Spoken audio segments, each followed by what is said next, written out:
It'll kind of be a new episode. Okay, guys, kind of like a new series here. Had to take a break from Delorean. Needed a break. That thing's mentally draining me. Every time I touch something, it breaks. What we're going to do in this one is we're going to show you kind of the way I make my money. I have a business that does transport of automobiles, and it takes care of itself. And you know, I just kind of sit around and dispatch, so I needed another form of income, and I really enjoy the sports side of things. So I thought, you know, maybe I'll get into this. I've been buying and flipping UTVs and ATVs and motorcycles for the last few years. Decided to make it a full-time job. Kind of show you how I do it. This here's a 2010 Polaris Ranger. Bought at the auction a couple weeks ago, and had a few issues. I knew it did, but the biggest thing was when they went to test it. It says runs and moves here, and it didn't start and or drive. They couldn't even get it to fire off. They put some ether in it. It'd run on the ether. As soon as the ether was out, it would shut off. So I knew that at least that compression would run, so I wasn't too worried. It's a fuel issue.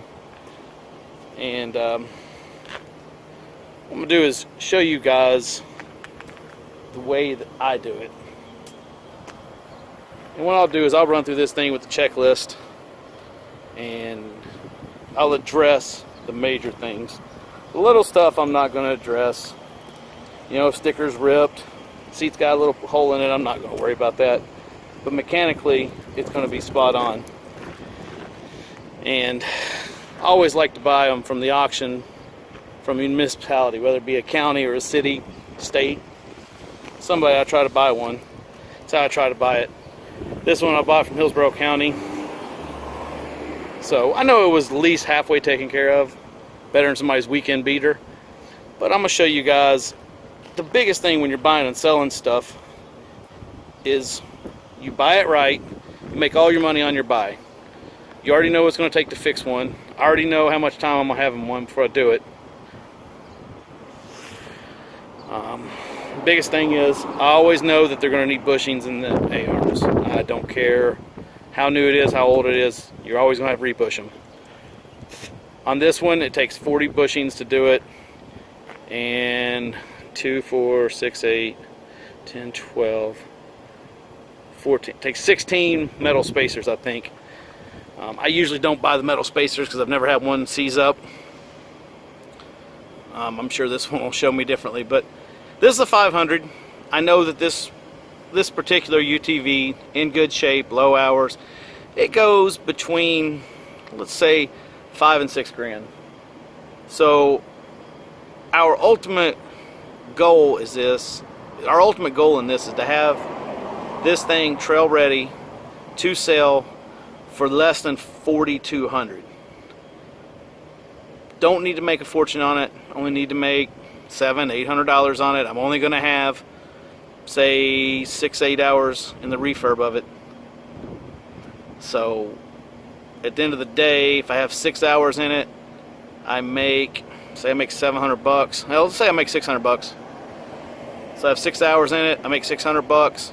After all my expenses, I make $100 an hour. Where else can you do that?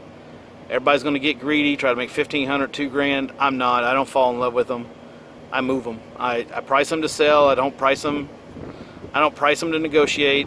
You know, they always ask me what's your lowest price. That is my lowest price. Find one cheaper, I'll match it, but it's got to be the same quality, and they can't do it. Usually the first person that comes to look at one of my units I have for sale, whether it be a side-by-side, a four-wheeler, whatever, they buy it. And it all has to do with how they're presented. It's not leaking oil. They see that you've addressed the issues. It's got good tires on it. The seat's not completely screwed on it. The first person that comes that's serious about buying is going to buy it. That's just the way it is. The people that get screwed are the ones that try to sell something that's, you know, halfway put back together. It's rusty, it's knocking, it's missing, and they try to cover it up and they lie. Don't lie about it, guys. You screwed up on the buy, you screwed yourself. Fix it right and sell it. If you only make a couple $100, you learned a lesson, but you're not putting something out there with your name on it that's a piece of junk. as far as what, I mean, I've been doing it for 5 years. This particular for 5 years. And if I buy something that's a piece of junk, I'll either try to fix it all the way up, or I'll relist it, and sometimes I just take a beating on it.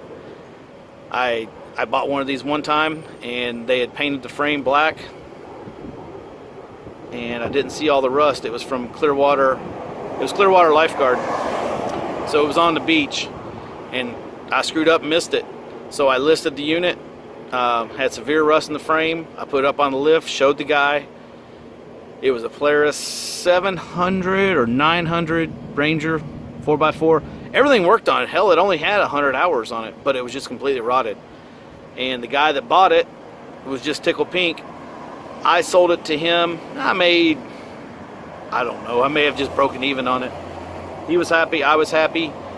He bought a frame for it, and ultimately I think he ended up selling it and making a couple grand. But be honest. Honesty is going to prevail through everything. And you know, with this one I don't have to lie about anything. It runs, it drives.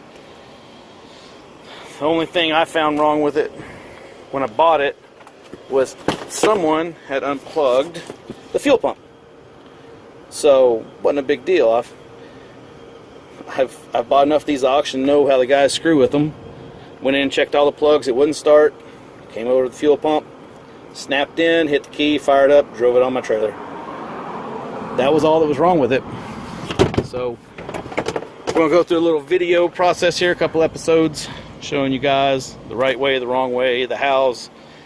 Ultimately, I'll sit down at the end of this, tally up how much we've got into it, how many hours we've got into it, and show you guys what you can make.